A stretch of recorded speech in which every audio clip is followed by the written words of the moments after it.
ओम श्री गणेशाय नमः। शिवपुराण का परिचय। सुत जी कहते हैं, साधु महात्माओं, आपने बहुत अच्छी बात पूछी है। आपका यह प्रश्न तीनों लोकों का हित करने वाला है। मैं गुरुदेव व्यास का स्मरण करके आप लोगों के स्नेहवश इस विषय का वर्णन करूंगा। आप आदरपूर्वक सुने। सबसे उत्तम जो शिवपुराण है वह वेदांत का सार सर्वस्व है तथा वक्ता और श्रोता का समस्त पाप राशियों से उद्धार करने वाला है। इतना ही नहीं, वह परलोक में परमार्थ वस्तु को देने वाला है। कली की कलमश राशि का विनाश करने वाला है। उसमें भगवान शिव के उत्तम यश का वर्णन है। ब्राह्मणों, धर्म, अर्थ, काम और मोक्ष, इन चारों पुरुषार्थों को देने वाला वह पुराण सदा ही अपने प्रभाव की दृष्टि से वृद्धि या विस्तार को प्राप्त हो रहा है। विप्रवरों, उस सर्वोत्तम शिवपुराण के अध्ययन मात्र से वे कलयुग के पापासक्त जीव श्रेष्ठतम गति को प्राप्त हो जाएंगे। कलयुग के महान उत्पात तभी तक जगत में निर्भय होकर विचरेंगे जब तक यहाँ शिवपुराण का उदय नहीं होगा। इसे वेद के तुल्य माना गया है। इस वेद कल्प पुराण का सबसे पहले भगवान शिव ने ही प्रणयन किया था। विदेश्वर संहिता, रुद्र संहिता, विनायक संहिता, उमा संहिता, मातृ संहिता, एकादश रुद्र संहिता, कैलाश संहिता, शतरुद्र संहिता, कोटि रुद्र संहिता, सहस्र कोटि रुद्र संहिता, वैव्य संहिता तथा धर्म संहिता, इस प्रकार इस पुराण के 12 भेद या खंड हैं। ये 12 संहिताएं अत्यंत पुण्यमयी मानी गई हैं। ब्राह्मणों, अब मैं उनके श्लोकों की संख्या बता रहा हूँ। आप लोग वह सब आदरपूर्वक सुने। विदेश्वर संहिता में 10,000 श्लोक हैं। रुद्र संहिता, विनायक संहिता, उमा संहिता और मातृ संहिता, इनमें से प्रत्येक में 8-8 हजार श्लोक हैं।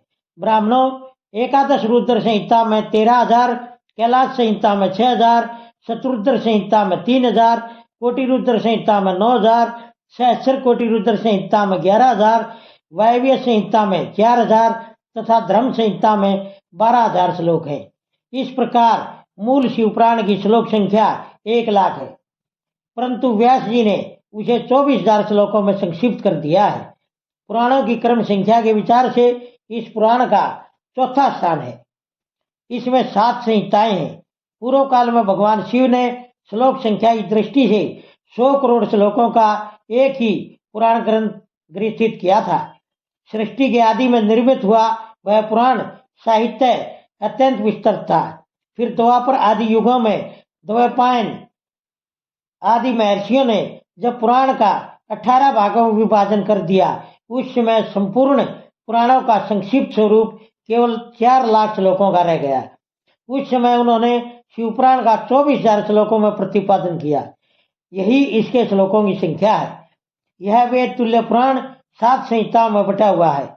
इसकी पहली संहिता का नाम विदेश्वर संहिता है, दूसरी रुद्र संहिता समझनी चाहिए, तीसरी का नाम शतरुद्र संहिता, चौथी का कोटि रुद्र संहिता, पांचवी का उमा संहिता, छठी का कैलाश संहिता और 7वीं का नाम वैव्य संहिता है।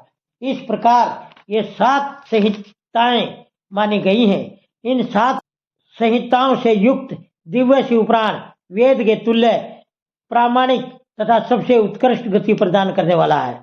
यह निर्मल शिवपुराण भगवान शिव के द्वारा ही प्रतिपादित है। इसे शैव शिरोमणि भगवान व्यास ने संक्षेप से संकलित किया है। यह समस्त जीव समुदाय के लिए उपकारक, त्रिविध तापों का नाश करने वाला, तुलना रहित एवं सत्पुरुषों को कल्याण प्रदान करने वाला है। इसमें वेदांत विज्ञान में प्रधान तथा निष्कपट धर्म का प्रतिपादन किया गया है। यह पुराण ईर्ष्या रहित अंतःकरण वाले विद्वानों के लिए जानने की वस्तु है।